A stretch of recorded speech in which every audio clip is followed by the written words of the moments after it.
To call this meeting to order. We can do a roll call, please. This is Wondergem. Here. Ivor. Here. Steffes. Here. Gardine. Present. Palmer. Here. DeHaan. Here. Klein. Here. Here. All right, please note, as a courtesy to members of the audience, the Board of Education to silence your cell phone if you turned it on the 1 minute break you just had. Wasn't a No. minute. All right. Public will be able to speak during our public comment section. We have one. Any others coming in? Once, one twice. All right. Can I get a motion to approve our agenda? So move. Support. All in favor? Yes. Great. We're moving on to our reports agenda. We'll start with our board members' reports. We'll start with Joe. I don't have much to report. Been to a couple of middle school basketball scrimmages. It's been a lot of fun to watch, and some the tennis camps that are going on. But Great. just doing. Kids are great. Yeah. Coaches are great. Everyone's good. Summertime. Wonderful. Brent? Not a whole lot either. Thank Coach Tuscan, or congratulate them, I guess, on the baseball team and winning the district championship back to back. My son designed the T-shirt for them to get, so we'll get another T-shirt right. Should be ready in a couple weeks. And then my wife and I and Jen Brucker finished the dog cards. That's getting printed right now, so that'll be available around mid-July. And it's an incredible support from the community again. We have 30 businesses on the card, which is the most that we've ever had. And so, thank you to all the businesses around that are willing to do that. I mean, one big addition that people seem to be happy with is Cone World. Cone World is Yes, really. buy one Sunday and get one free, so that's Really? about as good as you can get. So, Sign me up for a card. Yeah, I'll take one. so that's what I have to report. That's great to hear. By the way, true fact, they put more candy in their flurries than anywhere, so. Just saying. True. Amy? Obviously graduation, I had a senior, it was great.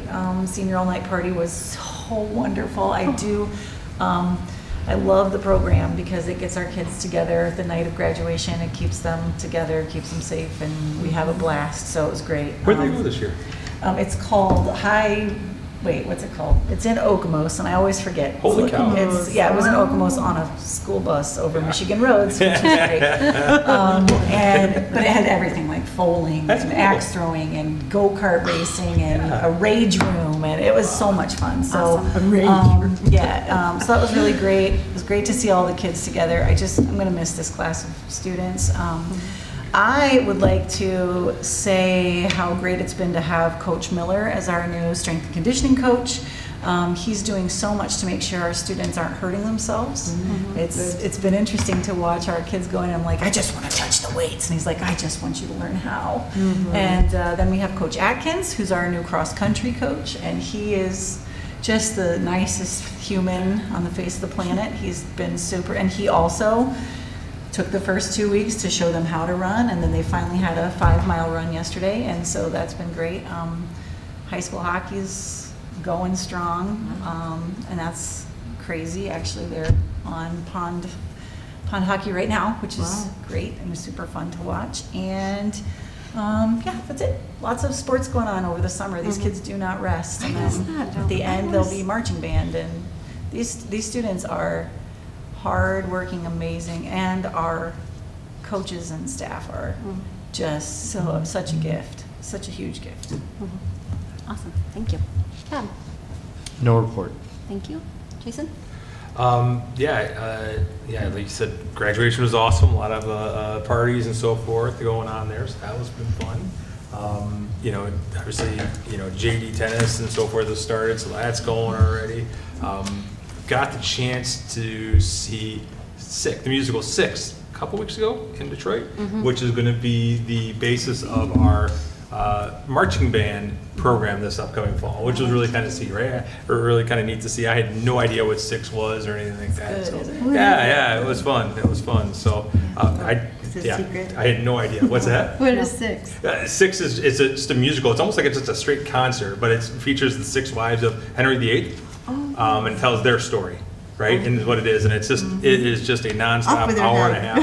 Yeah, it's actually a musical my wife could get behind. She doesn't like plays, musicals, but this was just basically like a concert, nonstop, no intermission or anything like that, for an hour and a half. So anyway, that was kind of fun to see. And then another item, Mr. Huber has been asked to do the Musicians Abroad next summer. What that is going to be a 16-day tour of basically, just, I don't know, I don't know the best, but a bunch of students who've been nominated by their musical teachers throughout the state of Michigan. He'll take them to Europe for 16 days. So that should be kind of a cool experience for the kids that are able to do that. So just a lot of cool things going on, a lot of opportunities for our students as well. So. Love that. Thank you. Barb. I just really enjoyed graduation. Once again, nice job by the principal there. Way to go. Just really interested in how these sports start so early. It used to be it was August. You kind of, when our school was slowly, but now it's like you say, it's just year round. And I don't know if that's good or not. Is it good? I guess it seems like it gets involved with families and summertime, but There's some flexibility. There's flexibility. They That's good to understand hear. that there are going to be family Okay, because events. Yep, you don't for want sure. to get involved in interfering in that, I guess. So Yeah, that's good to hear that they're, because it is important to stay busy, but again, we want family time too. And I guess that's it. Awesome, Thanks. thank you. I don't have a lot, just a shout out of appreciation to our community ed and summer programming, our food service that's, launching. I noticed a few messages out there this week, people looking for, sites, and that means that we're providing the services that keep things together for our community, so I really appreciate that. Also, I've enjoyed seeing the updates from our folks that are traveling abroad with summer programs that they've organized through the school. They're in Spain right now. It's been really, really awesome to see the things that they're experiencing there and look at the history too. I know some of the chaperones that were going, a few of the teachers, and they were really excited about the opportunity to see some of the history, so that's exciting. And just want to also acknowledge Juneteenth, which is why we have a delayed date. Hope that everyone had an opportunity to enjoy maybe some extra time off, a time of reflection on freedom for everybody in our nation and why we honor that day. So that being said, now it's your turn. Thank you. Great year, and great ending to the year with graduation and all the events that took place. I'd like to take my time to honor a fine young man who passed away recently. Dustin Heron was in our transitions program, and he passed away on June 10th from some medical complications. And Dustin was a young man who I would say he made sure everyone else around him got what they needed and felt good about things before he felt good himself. I'll always remember his permanent smile that he had. He always made sure, that he was looking out for others and was always wanting to know how you were doing. He stopped in regularly, would visit our office, and he would always say hi, and he'd always say, "How are you doing today?"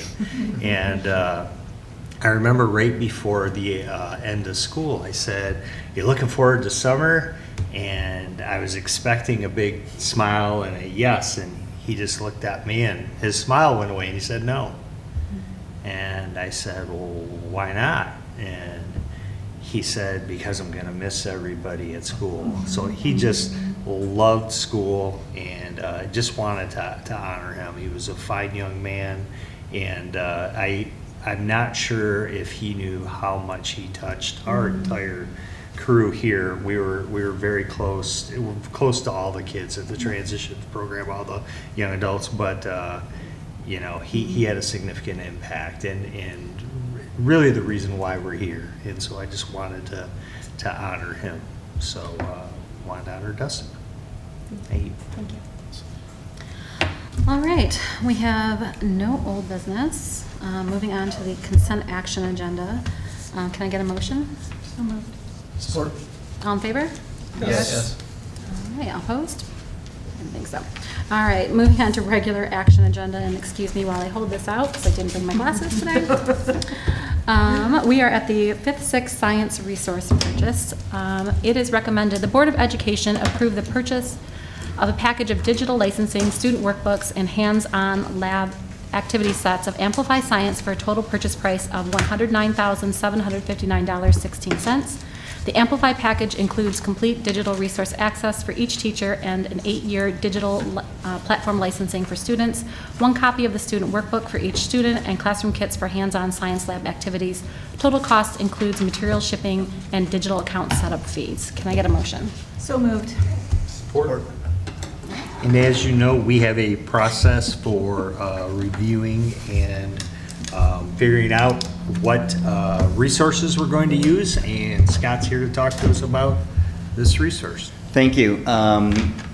Sorry you get me. Our committee, every member apologizes. They were all out of town this week. As we know, summer comes and traveling for their well-deserved time. But this is the culmination of that middle school look into science that we started back in 2019. If you recall, when we approved the 7th and 8th grade science last year, which just finished their first year of implementation, 6th grade was initially included in that, and they decided it wasn't fitting for them. They wanted to pull back, they wanted to wait, and it turned out to be a great decision, because then we were able to combine conversation into a 5th grade discussion that looks ahead to the new building. And curricularly, if you haven't heard me say it yet, you'll hear me say it excitedly over and over again over the next year, is that one of the things we're most excited about that building is the ability to collaborate together as a grade level. So this conversation as a 5th and 6th grade group evolved from that. The 6th grade group had already looked at and piloted a number of resources, so we landed back on Amplify, we revisited that, and then we brought into that conversation the 5th grade teachers. We had them pilot Amplify and look at some other resources, and collectively they were very excited to make the decision to both make this recommendation for Amplify. In addition to that, they've already set out an implementation schedule that starts next year, kind of sets some initial expectations for all teachers to give a try for next year, so that when they step into the 5th and 6th grade building, they've already sampled a few things, they're ready to go and jump in and start to collaborate. The Amplify is a digital experience. It utilizes our one-to-one environment, provides online access for students and a variety of online materials for teachers, including digital lessons that they can use. But in addition to that, 2 things that our teachers really liked about Amplify. So similar to all of the resources for science that we've looked at rely on a digital component, and then they have this hands-on set that we know kids need for science. Mm-hmm. The 5th and 6th grade teachers both tried out and piloted the hands-on materials for Amplify. They felt like it was perfect for their age level, and really supplemented well the digital component and the teacher-led lessons, the student interaction and collaboration that went along with it, and then that hands-on material. The second thing that they really liked, and we're actually going to talk about it again next with social studies, was an integrated writing component. They were really excited, and one of the things they leaned on as they talked about this was they felt like it was really authentic integrated writing that they hadn't seen before. And in the write-up I talked about, leading up to this, our 5th grade, for example, has been using a resource called Mystery Science that is K-5. Our lower elementary loves it. The kids love it, the teachers love it. As we get to 5th grade, the kids like it, but they've done it for a while already, and it starts to get old. And then the teachers who have been around for a while have commented that it really lacks the rigor, and so they're having to supplement a lot to raise some of the level of thinking, and they felt like this Amplify really does that for them. So Will this fit nicely into your block schedule then too? it'll be perfect. It'll be Yeah, perfect for block, yeah. the balance of the teacher lessons plus the activities are super flexible. So our envisioned 2-person teams will just be able to balance the amount of science that they need, and they'll have a ton of flexibility. And then the ability to integrate that into writing instruction as well. Do all the science teachers have input in this? I mean, they teach those. Everybody, yes. Yeah, okay. Everybody that wanted input had an opportunity for input. And so some people because we've had some turnover recently, Amy will know, one of my go-to science people used to be Julie Moore over at South, and she just retired this last year. And Julie Parrish over at West, who's been teaching science for 6th grade for 15 years.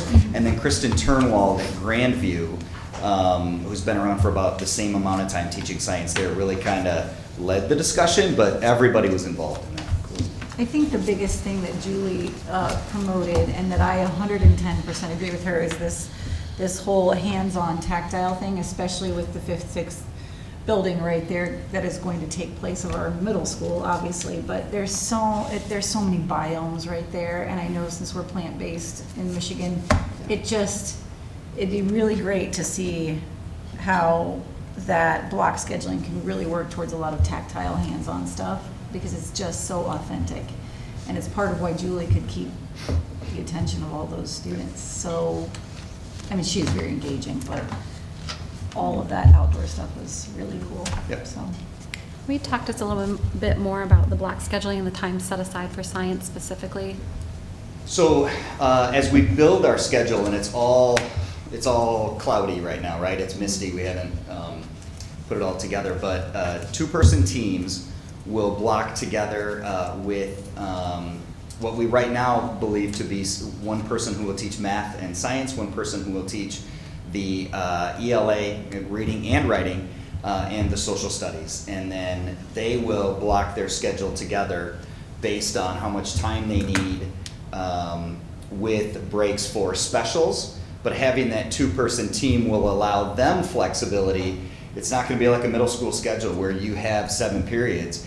If I'm teaching ELA and I need 90 minutes instead of 60 minutes, I can go to my teaching partner and say, hey, on this day, I need these kids for this amount of time. Can we flip-flop that? And then the same would be there for science or math based on whatever they might be teaching and working with to have that flexibility. That's great. Is there a base level of time expectation for science set aside in that? I know they can be flexible back and forth, but just to make sure that that this purchase is protected instructionally. Yeah, too. we're looking at 45 minutes a day average, and we say that average because one day it may be 30 minutes if we're stealing some, another it may be 90 if we know we have a lab that happens. Okay. is there an opportunity for also interdisciplinary work? So, I mean, there are times when your science and your math can very much align. Oh, absolutely. You know, so. Well, Science and that's why having ELA that is person everything. Yeah. teach that, I can tell you when I started teaching here at Grandville Middle School in 1998, I was on the only 8th grade 2-person team, and it was tremendous. Yeah, Things it's we fun. did. I didn't have to, as the English and history teacher, I didn't have to talk to the other person about what was going to be integrated. It's all part of the planning, so Nice. Yeah. super exciting opportunities. It'll be fun. I know that it states that it follows the NGSS very well. Can you tell us more about what very well means and if there are any potential gaps? in Yeah, very so well? Amplify is actually it might be the highest rated middle level science resource from Ed Reports. Now, granted, that's one report, but following the NGSS, the Next Generation Science Standards, that it integrates specific, not only content, grade level content, but science and engineering practices. So in some of the units, there are 2 specific units, each grade level, where they follow up the unit with an engineering type, STEM type activity and unit. So all of those are integrated throughout. Every unit is phenomenon based. So they will be presented with some overall phenomenon that every lesson will be tied to. And they'll come back and reflect on how those scientific principles interact with that phenomenon. That's It's kind awesome. of, one of the things that kind of fascinated me was the ability to adjust, and I can't remember what exactly it said here, age and ability appropriate articles. And it's basically, you can set reading levels individually for students. Is it just reading levels or is it also comprehension levels? And I guess my question is, right, I mean, how do you teach something, right, if you're teaching 2 different, Yeah. pieces of information, right? Not necessarily, it's the same information, I guess, it's just the level of the ability to read it, right? I mean, are you really teaching the same content at the end of the day? right? Yes. Does that make sense what I'm asking? It 100% Okay. makes sense what you're asking, and you're going to hear middle school social studies say that that reason was one of the things that lifted one resource over another one, Yeah. was that they felt like when you shifted that reading level, it didn't get across the same content. It then you lost things, so it's not only the content level. Within this, for 5th and 6th grade, they found that vocabulary was still all the same, which is one of the main components within that reading level of the science content, is making sure that kids are having that vocabulary, and then the overall concepts were still the same. But it's a very legitimate question. Because I mean, it's one of those things that's great with obviously some of the digital resources that I never thought of, right? You can start to tailor things for students, right, and how to reach them. But at the same time, is it still the same content, right? You know, is it allow that teacher to still, you know, deliver the same content? It just allows grade level accessibility to content for students who might be below. Yeah, where, it's you know, supposed to give everyone the same book, and Yeah. or giving a child something. I was just trying to Yeah. conceptualize it in my mind how that Yeah. would work. So. Yeah. I think the key is, you know, if you've defined what's essential for kids to know and be able to do, and whichever level it is, if they meet them learning those things, then you should be good. You might learn more stuff in one way, but are you learning what's essential for kids to know and be able to do? Yeah. And if you can do that at that level that's different from the other level, then to me that's what matters. Does it give us the ability to tick it up? Like some of the I remember some of the math programs the kids used to have, right? You'd go and do these online math things. But if they were just blowing through it, right? The teachers had the ability, all right, this is enough of this, right? Let's gear it up a little bit and push them and push them and push them. Do these types of programs allow us to do that to the extent yet or not? Yes, but where I think it becomes more valuable is outside that reading level. So one of the things that you read about was this includes their digital component includes a number of online simulations that kids can go in and explore things with. So you can adjust levels, Okay, cool. what happens in this simulation if you increase the gas pressure and things like that. So that type of thing, that flexibility really upticks the level of rigor and the level of thinking, which is important because it goes beyond reading level. Right. Sometimes kids who might struggle reading can be our deepest thinkers, right? We just need to get them past the reading challenges. Cool. Can you talk to us a little bit about the complement from this to the 7-8 program, or just the whole vertical alignment? Yeah, so that's the alignment. One of the things that our committee, Roger, led with that, which I appreciate. One of the things that we have made sure that we have been rock solid about is the first step of any exploration is alignment, and how does any program align to our current everything else, right? What does this fit into what we're already doing? And the standards alignment is the most important. So making sure that our grade level standards are aligned to what they're studying. This is a resource, so this is a resource to help us teach our grade level standards, and as long as we're aligned to our grade level standards, then everything's gonna line right back up. And good question, because there was some confusion, Kim, in the spring. I got an email from a middle school teacher who said, hey, we heard this was coming and that this is one of the units and this is our content, and I was quickly able to say to them, no, you know better. We've been through the process. It's just a little misinformation. So Yeah, it's sure. all strictly aligned to state grade level standards. Awesome, thank you. Are the workbooks for the students consumables? They are consumables, and Brian Mulder and I had another follow-up conversation, because that was the one thing that I didn't like about this recommendation. The student workbooks are consumables, but they're also digital version. So when I talked to Julie, when Julie came back with this Julie Parrish with this recommendation, she said, Scott, I still have a classroom full of workbooks. We didn't use them at all. Kristen in 5th grade said, I did it first, and then I got away from it, and then I had probably about 5 or 6 kids who still liked the consumable workbook. So in our dialogue with the teachers at the classroom level, their feeling was if we order one set of workbooks, one full grade level set, that'll probably last us the full 8 years. Otherwise, they found, and the rep says this too, which I appreciate, we get full PDF copies of all the workbooks. So if there's a section that a student or a class needs, rather than buying the full unit workbook, they can just print those pages and Perfect. save some money. Thank you. Just a lot of flexibility. That's good. I like how it kind of reaches all kids' learning ways, whether it's touching or reading or, I like that there's options for kids to get it in different ways. Yeah, thank you. Teachers are really excited. And in our new building, we will have rooms that will complement this as well. Indeed we will. Indeed we will. And we've had conversation about how many kits do we need and sharing space and how that works within the flexible structure of our schedule and everything else. Okay. Is there any training provided for teachers to learn this? Yes, it includes some professional development, some web-based professional development and then consultation.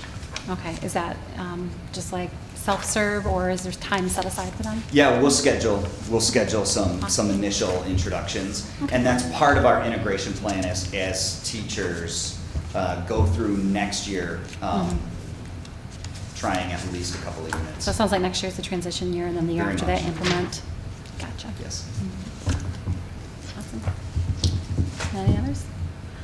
All right, it's a big purchase, so we are making a roll call, please. Yikes. Well, doggone it, that's the budget. Right here. Okay, I got it. Got a lot of paper tonight. Okay, I have everything worked for you. Okay, Hybor, Yes. Steffes, Yes. Gardine, Yes. Dahan, Yes. Palmer, yes, Wonderjum. Yes. Klein. Yes. Congratulations. Yay. Motion carries. All Up to right. 5. Don't you run away. It looks like we've got more. We'll keep going. Our next item, 7A, Social Studies Resource Purchase. This one excites me. Hold on. It was given to me. I got to use them. It is recommended the Board of Education approve the purchase of a package of digital licensing and classroom text sets of middle school social studies and writable from Houghton Mifflin Hardcore for a total purchase price of $173,885.58. The HMH package includes complete digital resource access and a comprehensive set of print resources for each teacher and an 8-year digital platform licensing for students, class set text copies, and professional development for teachers. Can I get a motion? So moved. Support. All right, thank you. And Mr. C is here to help me with this one. We have been waiting on a middle school social studies renewal for a while. Our textbooks are outdated and the additional resources that go along with them. So this was in the cycle to come back up after COVID. The Houghton Mifflin Hardcore is one of the main national publishers. And the middle school team, we started back in the spring. They landed on piloting 2, Houghton Mifflin and then a McGraw-Hill, which is our current resource. And I really want to give them, they couldn't be here again tonight, but I want to give them a lot of credit because when we left our second meeting, there was a lot of feeling. We had previewed everything, we dug in. No, it was our third meeting, and then we picked 4. They brought it down to 4 publishers to hear presentations from, and leaving that, their feeling was, yeah, this is a great update from our current resource, which was McGraw-Hill. And then once they got into a full pilot, which is the exact reason, and they pulled back some layers about what worked and what didn't work, they really landed on Houghton Mifflin. And the nice update for social studies is that our older resources, the books were falling apart and they had a PDF version, but it was a straight PDF version and that was it. This is integrated with videos, integrated with updated interactive maps, and it just digital field trips that allow things to come alive, especially the 7th grade teachers really love those digital field trips for teaching some of that ancient world history that is a component of theirs. we started, as we do with our process, but particularly with middle school social studies, our very first meeting was simply talking about the ideal middle school classroom. What does a student need? What does a teacher need? And we put content, we put everything else aside, and they outlined categories and developed a rubric from that. One of those that Jason brought up earlier is the technology and accessibility. So what's nice about this is the adjustable reading level.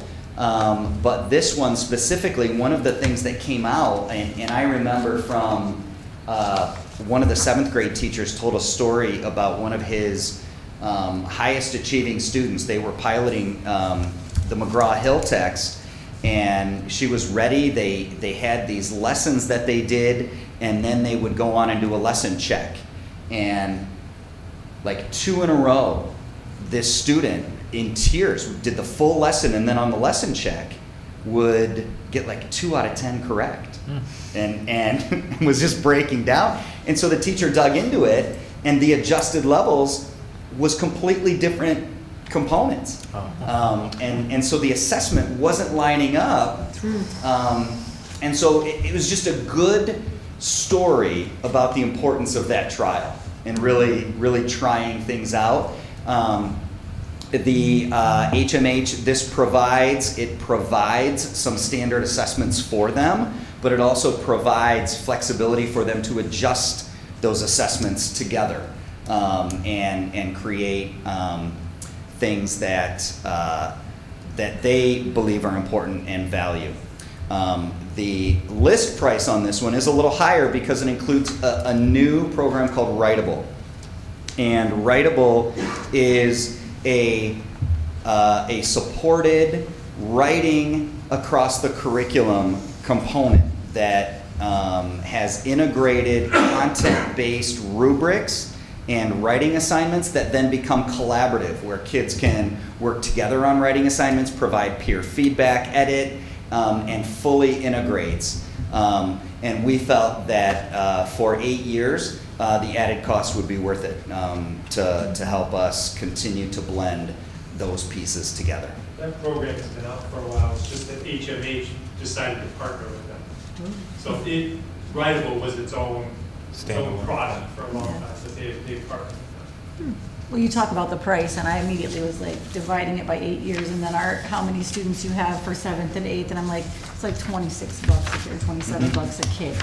And for everything that it's offering, sounds like that's a bargain. So. Well, and you'll notice the 8 years. I meant to say that in the beginning. When I started in this role, everything was a 6-year license.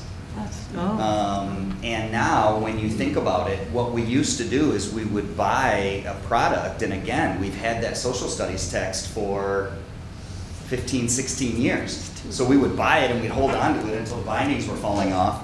And now the digital component is so important. We're finding that if we buy a 6-year license at the end, then we're just tacking it on. And we know if we're not going to come back after 6 years. So we can just get a better deal right up front. So with something like this, like social studies, right? Because we're understanding and learning new things about the past all the time. Do these digital, portions allow us to update? I mean, do they update the content on a yearly basis? They're continually adding to the resource. For instance, another thing they have access to is if you've ever had access to the History Channel, all those videos that are on the History Channel are a part of the product.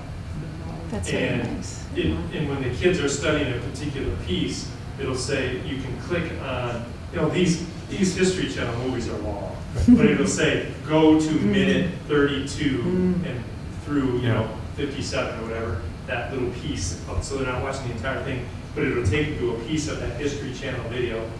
So they have a lot of resources, and they're continuing to add. And one thing that we really liked is, their service was a lot better. McGraw-Hill was like, here you go, tell us what you think.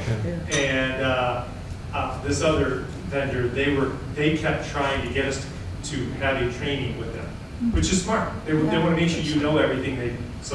We got snowed out one day, and they still found a way to meet, but they talked about how they want the voice of the consumer to work with their designers to continue to add to the product. They said, you know what, we're the salesman. They always assume we're just trying to get them to add to the product. But they want to hear from the schools and the teachers ways that we want to improve. So they've already been making adjustments. For instance, knowing that more schools are going to Google Classroom. They are working on their the usability. It already works with Google Classroom, but they're trying to enhance that further. So their service just seems to be something that we'll be able to count on, considering it is a good price, but it's a lot of money. So you want the support to go For sure. Yep. And the add-ins are typically the supplementals. This came with a really nice component of primary source documents for our teachers to rely on. And those are the types of things that they're constantly adding. The main content stays the same because we're getting sets of textbooks. Okay. And that's still important to our middle school teachers. Good. And you can get those textbooks, you can click and get it in different languages. Not just Spanish, but multiple languages. How did you benchmark content? I'm going to drill it down a little bit more. We are in a society that likes to rewrite. I'm not necessarily in favor of that, but it happens. Was there any exercise done to validate content? Yeah, great question, and I'll come back to the grade level standards. Everything, first step was alignment to grade level content. So it's the, before we move out of any steps, everything has to be aligned to our state approved standards, and that's it. And we did. There were a couple of newer, kind of flashy online resources that right away didn't work. What does that mean? Define that for me, please. It means that the grade level content didn't match our state standards. Yeah. Okay. Let me ask my question in a different way. I'm going to give some dramatic and Okay. drastic comparisons, right? So when you think of the 1619 Project or Christopher Columbus, you're painting someone, when I went to school, which was many decades ago, but nevertheless, is that content intact in this material? Yes. In terms of the history of how things happened, yeah, it all matches our standards. The viewpoints and some of the, so I was looking through some things today. Viewpoints is a great word. Keep going, sorry. Yeah, and I think that's one of the benefits of having a national publisher. They have the capacity to include updates, but this as a resource doesn't change what we're teaching. Because we're teaching our general standards. So this idea of critical race theory that we've been hearing about, I know we're sensitive to it because it's come up in public comment here, and I just want us to assure that that's not what we have going in this new curriculum, and we can honestly say that it's been reviewed. I mean, that's kind of what I'm looking for, Scott, is that is something we want to be sure that we're aware of and. Absolutely. Yeah, okay. Yeah. You The understand, content right? is Yeah. the same as the 8th grade content that I learned in 1984. Then that should be right then, right? I'm just giving you an example. And- That's what I think, yeah. Yeah, and remember, and we got to be careful with, and you'll see that on this title. This is a resource. Our curriculum is the state standards, and we define our curriculum as the state standards, and that is a really large process that happens between a lot of social studies experts and curriculum experts to define what those standards are, but those standards don't change. And that's what, I mean, those are our standards. Those are the standards that we follow. And I think what Scott's trying to say is this is a resource. And like any other resource, it's not our curriculum.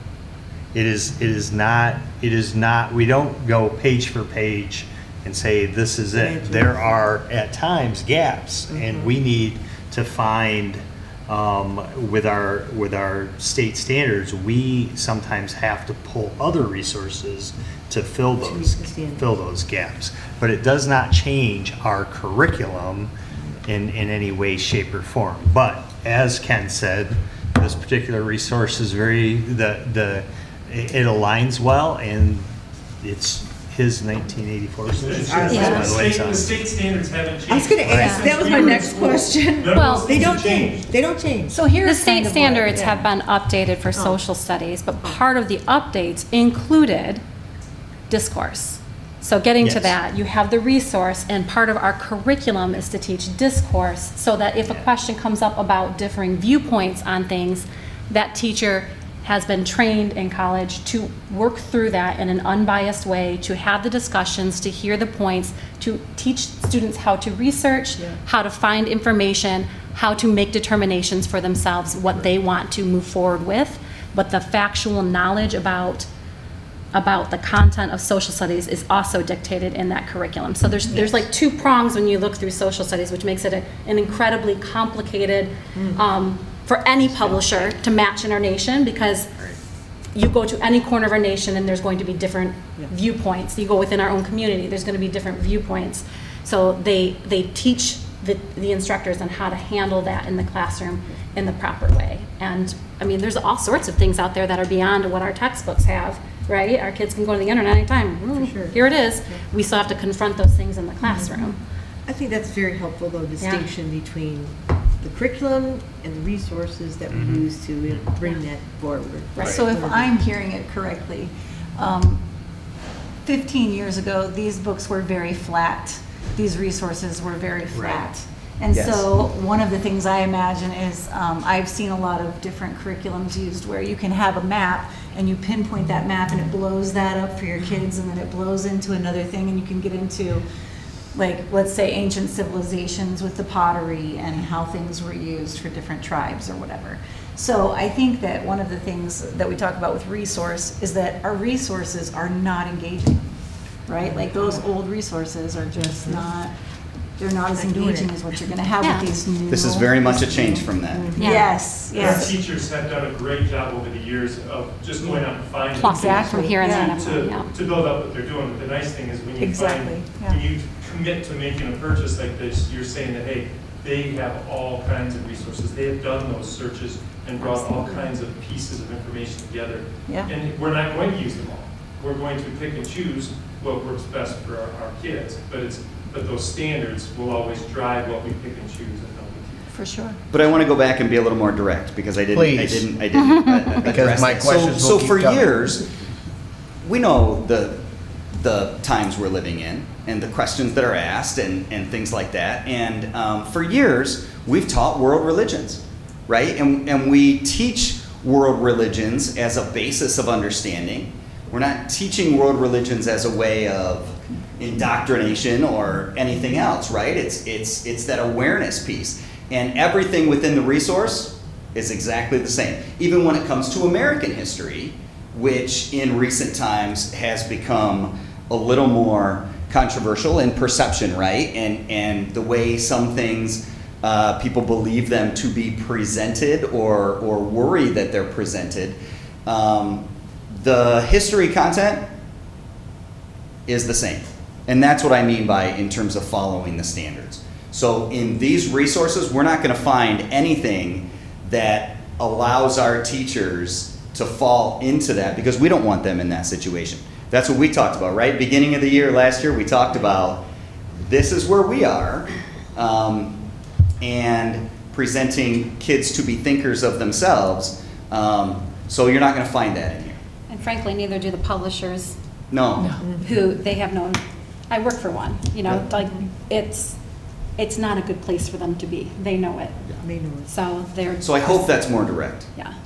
It is, I still, as Barb eloquently stated, I would prefer to triple check this. Mhm. So from my perspective, I would love to make a motion to table this and at least to have any board member that wants to review the content, allow them the ability to review the content, and we take it up at the next board meeting. I'm gonna make a motion to that, actually, right now. Is there a second? You still need a second to make it I go. would support that. I mean, table it for a month for the next board meeting. Is there any impact if it's waited on a month? It just delays our order for the books. Will that delay delivery? Potentially. I mean, if we waited a month, we'd be July 17. Yeah. How does that Because impact our we're teachers? off on- I don't know. I'm torn in answering that Okay. because I don't want to impact that decision either way. Okay.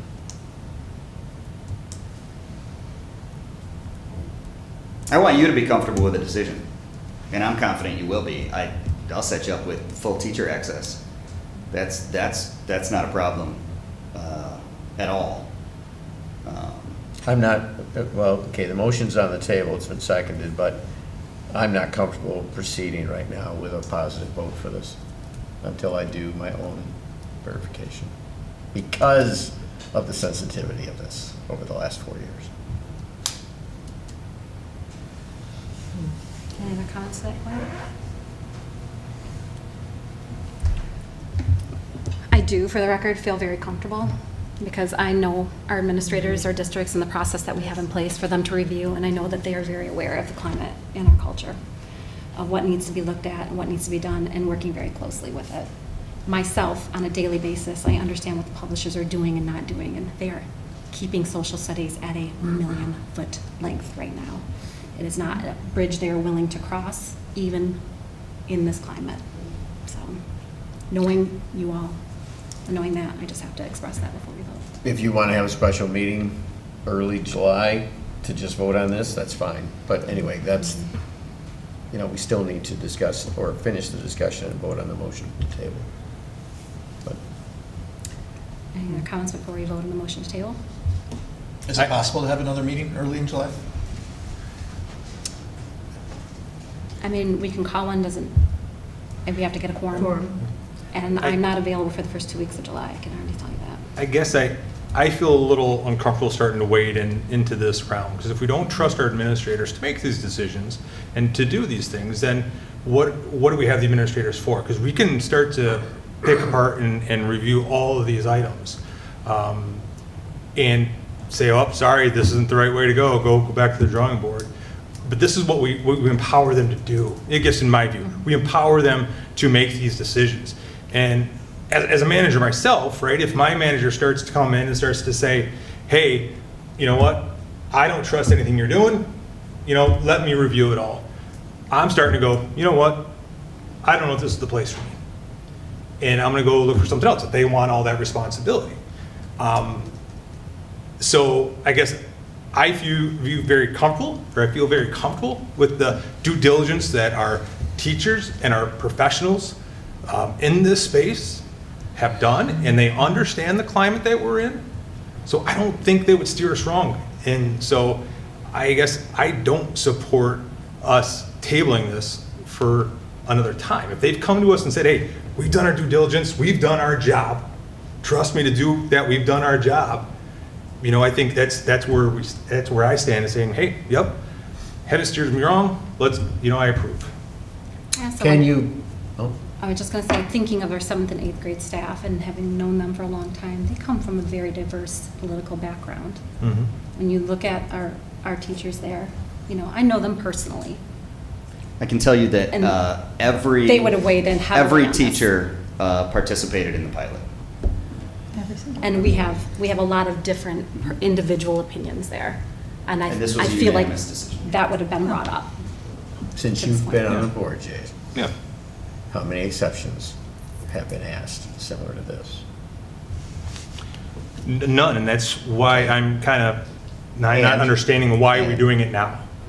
We're not, I thought I explained my position quite clearly, but it's due to the social imbalance in the decisions school boards can make. And when it came to science, did I say anything? No. I mean, I was fine with all the questions that were asked, everything was great. Why not? Why didn't you say anything? There could be controversial things in science. Not from my perspective, no, no. I mean, I really didn't. You know? I mean, unless you're gonna throw sex ed into it, but no. In this situation, it's a sensitive subject, and I just wanna have eyes on it. It's, you know what, if the motion fails, fine. Then we just have to deal with the vote.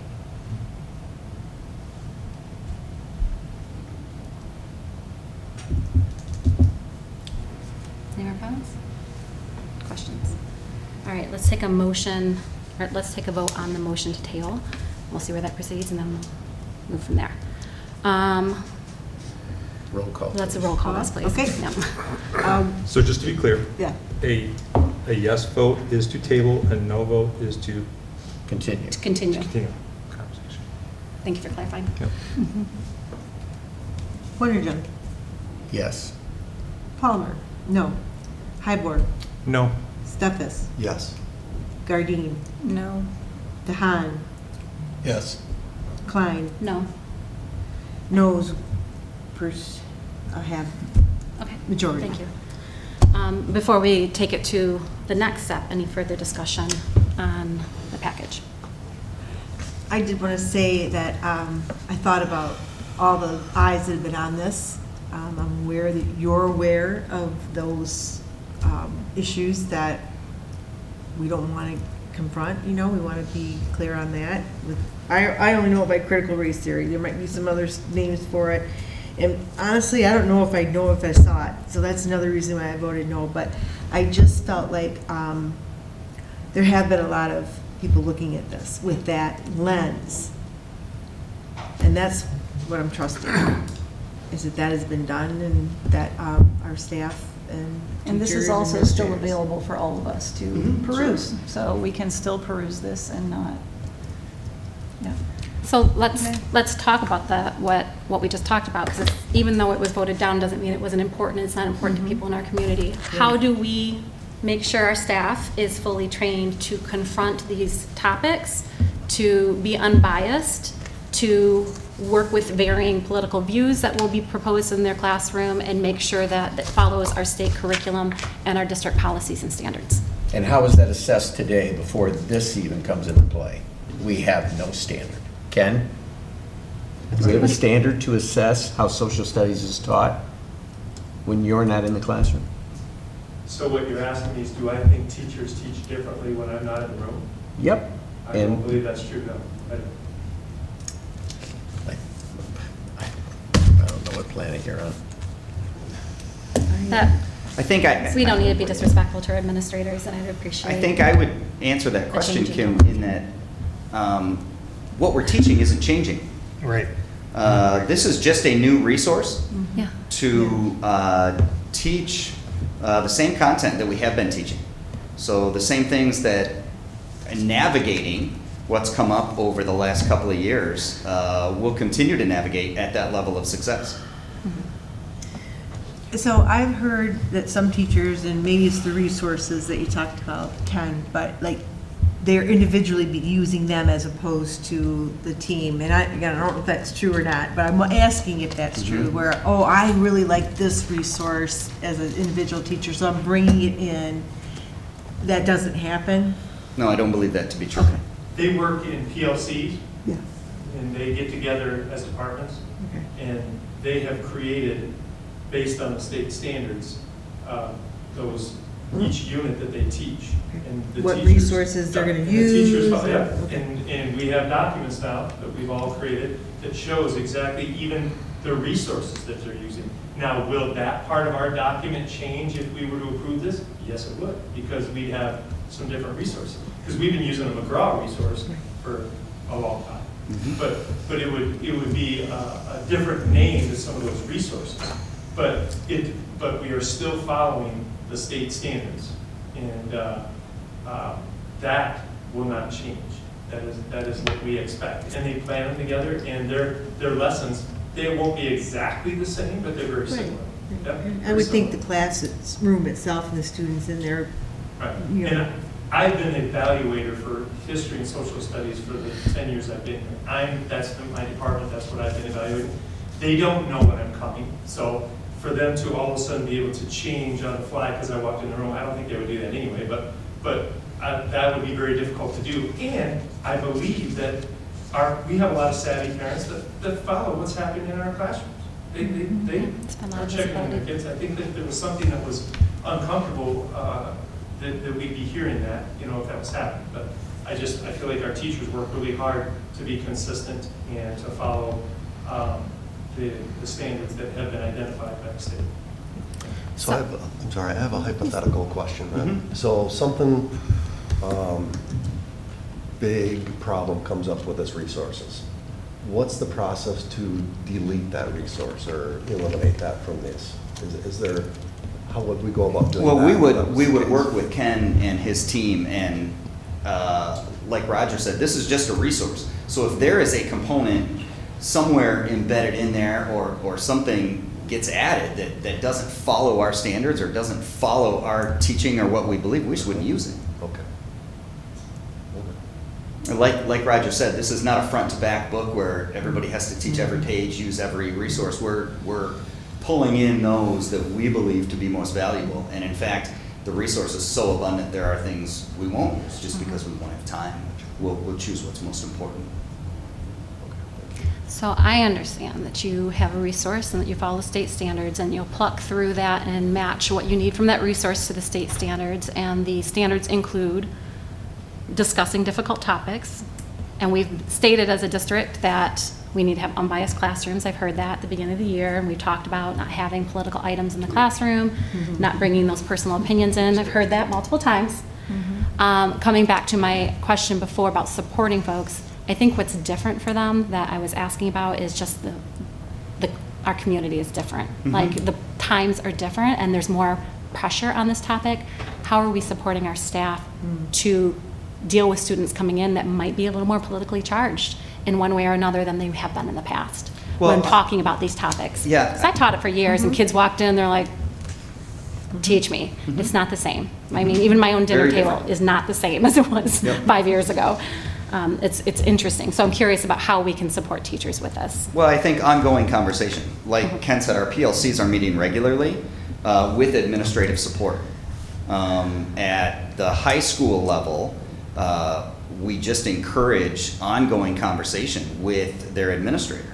So they can have sometimes a third, fourth, or fifth ear, right? The teachers are working together in planning through their PLC what they're going to be doing in the classroom. So they have that initial basis of support to make sure that what they're doing fits that goal. And then working with administration as another layer. We have experts in how to facilitate conversations with topics that are, the discourse and the different topics that can be of a huge problem if not done properly. So those people can help some of our people in key places. I think that's important. I know with everything we've been through over the past few years, that when we look at resources, in particular this one, that we're all looking at it through a lens of what trouble could this cause? Could this cause all of us? Because we don't want, in any way, shape, or form to have a teacher unintentionally, for a lack of a better term, step in it, because it's not good for them when that happens. It's not fun for any of us. And so when we look at resources, the alignment piece is key. And will there be mistakes made over the years? Yep, there will. And we have a process that we follow with our staff when that happens to ensure that it doesn't happen again. But our people are very aware of the times we're living in. And I, you know, as we're going through resources and as we're teaching what we expect our students to know and be able to do, I assure you that they are very careful in what they are selecting to facilitate that lesson. So, let's leave it at that. Thank you. Because based on that discussion in the last 5 minutes, I feel a little more comfortable about it. I see Bob's point about maybe just getting a third set of eyes on it. What the heck if we got time? But either way. Any more comments? All right, this is another large purchase, so let's do a roll call vote on it, please. Okay. Palmer, yes. Dardine, Yes. DeHaan, Trust Roger, yes. Stefas, Yes. Wondergem, No. Hybor, Yes. Klein. Yes. Pass.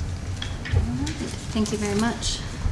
Appreciate all the staff too. If you could send our appreciation to them for the work that it takes to evaluate and pilot curriculum. It's no easy task, and in addition to the work that they already do, they're paid for. So very much appreciate that. And All right. if I could say something, Yeah. if we can get some copies for board members to do, that'd be great. So let's Thank you. make sure we do that. Thanks. We're moving to the 2022-23 budget amendment. It is recommended that the Board of Education approve the resolutions within the 2022-2023 final budget booklet as presented for the following funds: General Fund, Food Service Fund, Student Activity Fund, Capital Projects Fund, Sinking Fund, Capital Projects Fund, 2013, 2015, 2019 Bond Fund, Capital Projects Fund, 2020, 2022, 2024 Bond Fund. Can I get a motion? So moved. Support.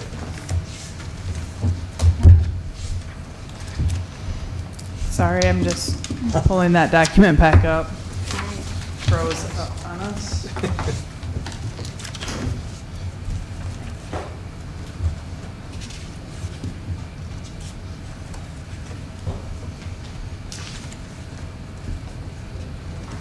Okay, this is, again, like we talked, the resolutions are in here for the final budgets for the following funds: General Fund, Food Service, Student Activity, and Capital Projects, all three different funds under the capital projects.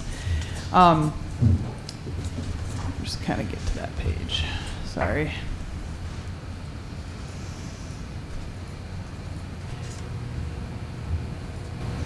So you have the resolutions here, but I did want to just point out basically bottom line on the general fund, and as we discussed, looking at a $221,000 surplus. And then the other fund that I really want to touch on just briefly is food service.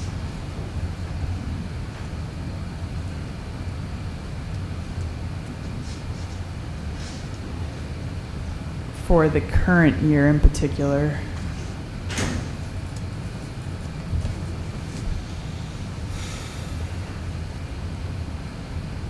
As we discussed, you can see we, at the end of 21-22, we ended with a rather large fund balance, 1.5 million, as compared to 378 the previous year. And I know I don't go back further than 2021 for the purposes of this presentation, but it usually is around somewhere between $300,000 and $500,000 that we run fund balance wise in food service.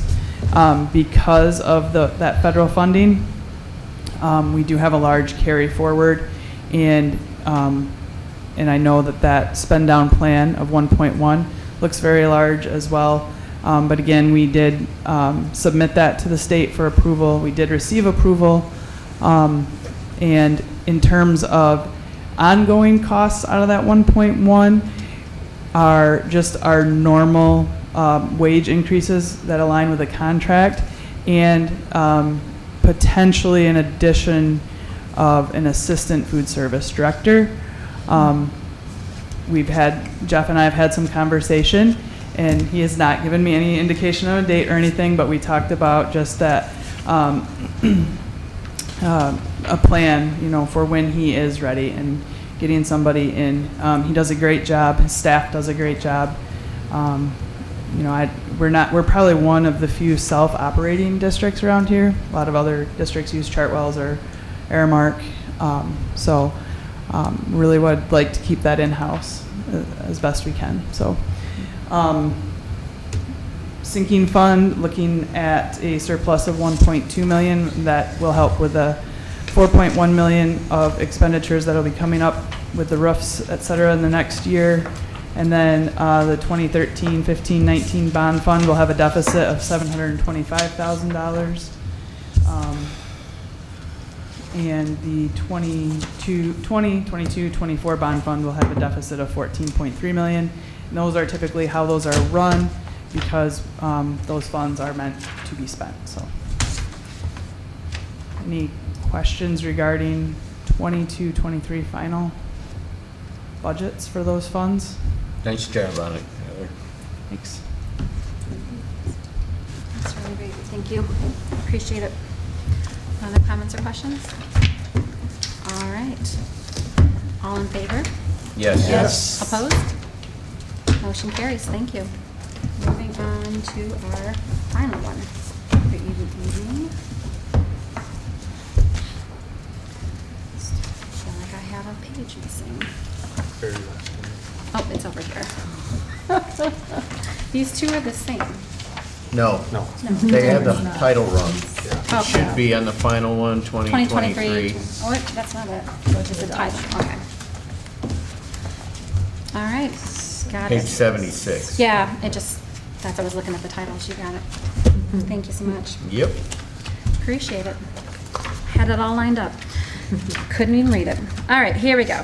Final one for the evening, looking at the 23-24 budget adoption. It is recommended that the Board of Education approve the resolutions within the 23-24 budget booklet as presented at the budget hearing on June 20th, 2023 for the following funds: General Fund, Food Service Fund, Student Activity Fund, Capital Projects Fund, Sinking Fund, Capital Projects Fund 2013, 2015, 2019 Bond Fund, Capital Projects Fund 2020, 2022, 2024 Bond Fund, Debt Fund, information only. It is further recommended that the mills be levied on properties located within the Grandville Public School District will be General Fund, 18 mills on all non-homestead properties, Capital Project Fund, Sinking Fund, 1.3521 mills on all properties, a Headley rollback from 1.4 mills, and the Debt Fund, 5.0500 mills on all properties. Can I get a motion? So moved. Support. And I guess just to reiterate, the summary from our budget hearing earlier, looking at a operating deficit in the general fund of 518,000. Food service fund deficit 100 and some thousand in food. Sorry. And then continued spend down plans for the sinking fund and then the other two bond project funds. An addition of about 100,000 to the student activity funds. If you want, I can pull up any of those slides again too from the budget hearing if needed. Will you be sending those to us? those The slides? If Yeah, you I can would? send the slides too. Yep. Thank you. Heather, I should have asked in an earlier meeting, but I've heard talk that the turf needs to be replaced on the field, and I don't think that's in this year's budget at all, right? No, turf replacement is not in the budget. That is something that we're planning for. Or is it? All right. We've had discussion, we're working with GMB. I know I've talked to Arlen about that, and the maintenance on, and we're talking the stadium turf, correct? Correct. Yeah. Yeah, the maintenance on that has been good. They've been able to add the pellets and take care of it and upkeep, but yeah, that will be coming at some point in the future. Is that, we expected, or is it Yep. early? Yeah, it's early expected. to- Okay. 10-year No, life. it's, 10 years, it's not okay. earlier than what we Okay. were thinking. No, I'm trying to Okay. remember. I think that was that like 2011? 20. We're already It's been a past while. its life. Fast. Yeah. 2011, 2013, somewhere in there. And when we do it, the track has to get ripped up, everything's got to get ripped up. We're gonna dome it in too at that time. You're gonna run a, Jennison, come That's on. right. you're gonna run a campaign for that one? That's right. Fundraising, we're gonna sell Come on. Anything that gets people out is a football team, man. You go there. I just like, On a Friday, that's where people are. It'll pay for itself. Talking to Brian, he just like, we added the rubber pellets every year, and I don't know if it was last summer or the summer before that, he just said it was getting near the end of its life. Yeah. Yeah. Yep. Tell you what. I probably got a whole bag full of pellets at home. I'm saying, I've got a ton of them in my You house. too. Every time the kids come home from practice, it's just like everywhere. Like, stop wearing your cleats in the house. Oh, Dyson gets a workout. It does, it really does. For a while there, when I first saw it, I thought we had like a mice infestation. 'Cause it was black. I figured it out. Anyway, back to the budget. Any other questions about earlier? No? All right. All in favor? Yes. Opposed?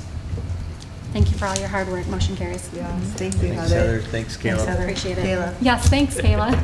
We know you. We both do our district so well. All right. We are moving to the public comment section of our board meeting.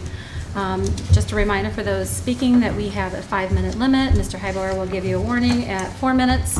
And the bylaws and rules about public comment on the back. Please make sure that when you're speaking that you are making sure that your comments are germane to the board, and that if you are making any statements that violate the rights of others under the laws of defamation or invasion of privacy, that you consult your legal advisor first.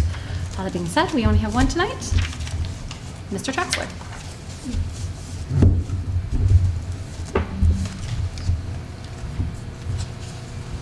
Hello, my name is Alan Traxler. I live in Grandville and have 2 students going to school here. I was going to speak in general support of public education, making some notes of how it's important that it's open to everybody, regardless of if you're poor, disabled, or just can't get transportation to school. It's in sharp contrast to private education. But I'm really bothered, Bob, by your comments about the history, the middle school social studies textbooks, because when you bring up the 1619 project, when you voice these concerns, I feel that you are eating a steady diet of just right-wing talking points and content. So I don't know if you're getting it from radio or the social media accounts you follow, but there's just a cesspool of pretending that one issue, maybe one tiny facet of something, is happening all across the country. There's a big freak out that occurs, and you specifically mentioned the 1619 project, but this publisher, it's Houghton Mifflin. It's like the biggest one in the whole country. There's like 3 giant textbook publishers, and they play it safe. They want to sell textbooks to every single school district, from Texas to Idaho to Mississippi, and they want to access the biggest market. So they're going to play it cool, they're going to play it chill, but they're not going to inject a bunch of controversial topics. They're going to try to present things factually in ways that people can mostly agree on. In fact, a lot of textbooks play to the biggest market, which is Texas. There are entire publishing houses who will try to sell to Texas because they know if they can sell a textbook in the conservative state, in red Republican Texas, if they can sell it there, they can sell it to every market available to them. And it's why sometimes Texas gets in trouble with their textbooks when they have references to slaves as helpers. So that's one issue where they've gone too far. You got to be open and honest about how things actually were. And it can tip in the opposite direction, where there are publishers who try so carefully not to offend a panicking and freaking out conservative audience that they whitewash history to a degree that does our nation a disservice. I think these textbooks are going to be just fine. And I appreciated Dr. Barrett's comment about providing them to the board members. But I challenge you to read them. I have heard your comments regarding controversial fiction books, and that you have commented how I don't need to read them. I have this quote in front of me that is a dirty quote, and you don't feel a need to actually read the fiction books. But you brought it up tonight, and I am laying the challenge here to you to read the materials provided. Read the charts, read the PDFs, read the textbook. I think I'm going to come back in maybe 2 school board meetings, or maybe I'll give you 3, and see, and I'll ask if you've read them. So that's my challenge to you, read them. Anybody else that voted, like you, Mr. Steffes, you, Mr. DeHaan, to table the motion, you've got time. You've got a summer vacation, read them.